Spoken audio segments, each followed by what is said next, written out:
आज हम एक टॉपिक देखते हैं। आज काफ़ी दिनों के बाद हम एक वीडियो लेकर आ रहे हैं जो हमारा पॉलिटी से संबंधित है। कह सकते हैं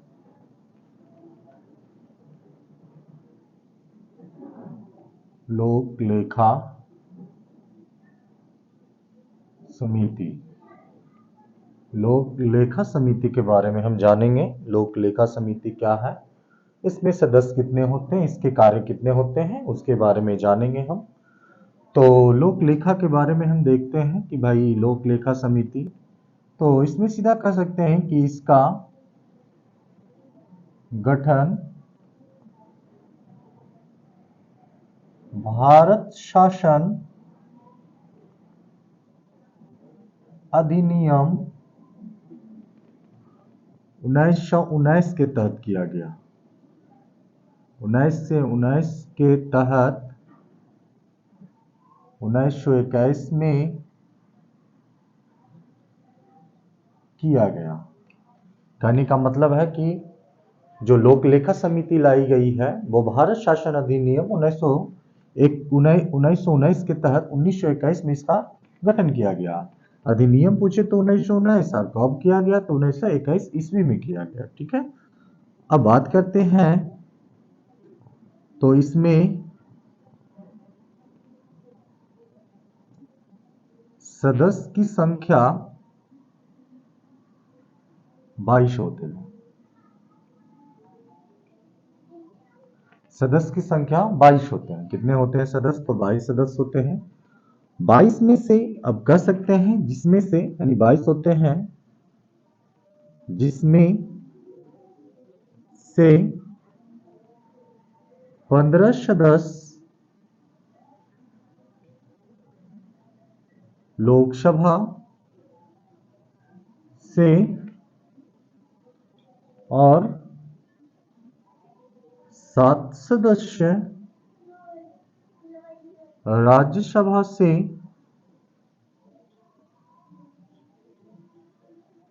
चुने जाते हैं।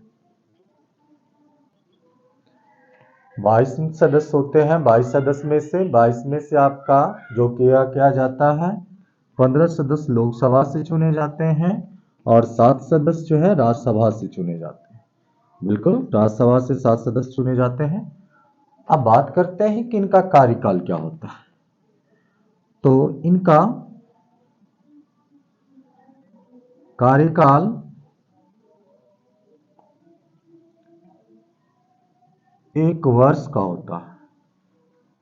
इनका कार्यकाल 1 वर्ष का होता है और इन्हीं 22 में से एक को अध्यक्ष बनाया जाता है और अध्यक्ष जो बनाया जाता है वो विपक्ष दल के नेता होते हैं।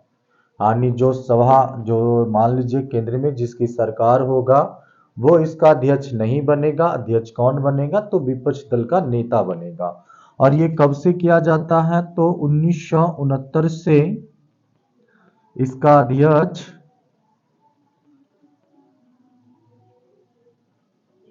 विपक्षी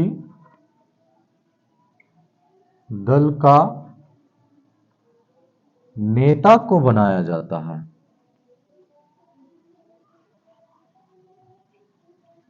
विपक्षी दल के नेता को बनाया जाता है। कब से? 1969। अगर कह दिया जाए कि पहले विपक्षी दल के नेता कौन थे? राम सुभग सिंह थे। कौन थे? तो राम सुभग सिंह, है ना। पहले विपक्षी दल के नेता कौन थे? तो राम सुभग सिंह। अब आगे इसके देखते हैं। अब देखते हैं इसका कार्यकाल क्या होता है। कार्यकाल तो देख लिए, अब इसका कार्य क्या होता है। इसका कार्य, तो कार्य इसका जो होता है, भारत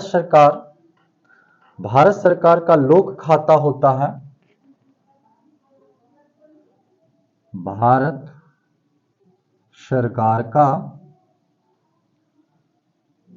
लोक खाता की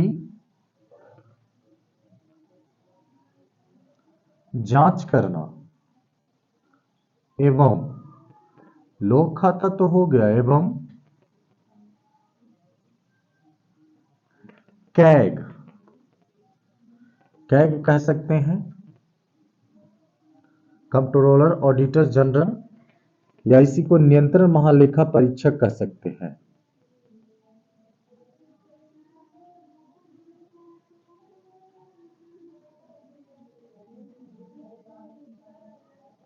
नियंत्रण महालेखा परीक्षक जो अभी हमारे कौन है, गिरीश चंद्र मुर्मू है।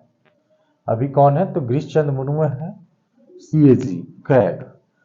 अब ये जो है भारत सरकार का लोक खाता की जांच करता है और नियंत्रण महालेखा परीक्षक का रिपोर्ट का जांच करना इसी का काम है लोक लेखा समिति। लोक लेखा समिति क्या करेगा, नियंत्रण महालेखा परीक्षक अपना रिपोर्ट संसद में पेश करेंगे, उस रिपोर्ट को जांच करना लोक लेखा समिति का कार्य होता है, ठीक है। और लोक लेखा का क्या कार्य करता है, तो पथ प्रदर्शक होते हैं, पथ प्रदर्शक।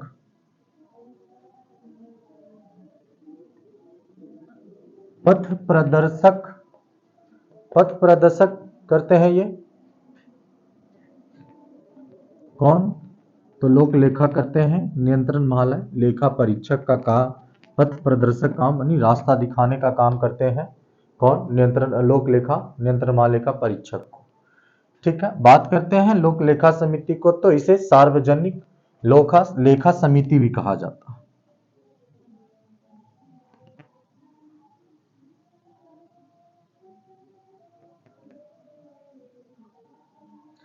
सार्वजनिक लेखा समिति भी कहा जाता है।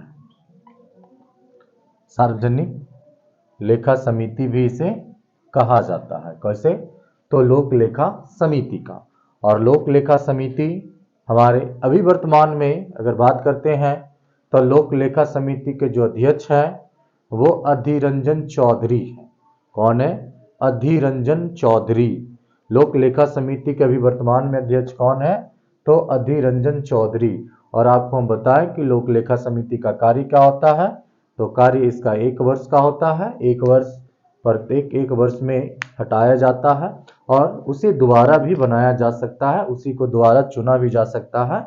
ऐसा हमारे संविधान में दिया गया है। ऐसा ना कि भाई एक बार बन गया तो उसे नहीं बनाया, नहीं, ऐसा कोई जरूरी नहीं है। जो 22 सदस्य इसमें चुने जाते हैं वो 22 सदस्य फिर से बन सकते हैं, इसके सदस्य इसके अध्यक्ष सदस्य बन सकते हैं। और जो अध्यक्ष थे वो भी अध्यक्ष इसके बनाए जा सकते हैं। जैसे अधीर रंजन चौधरी है, दूसरी बार लोक लेखा समिति के अध्यक्ष बनाए गए हैं। ठीक है, थैंक यू, ओके, इतना आज के लिए रहने देते हैं। कैसा लगे वीडियो बताइएगा, कमेंट करिएगा, लाइक करिएगा और शेयर भी कीजिएगा। आप सब शेयर नहीं करते।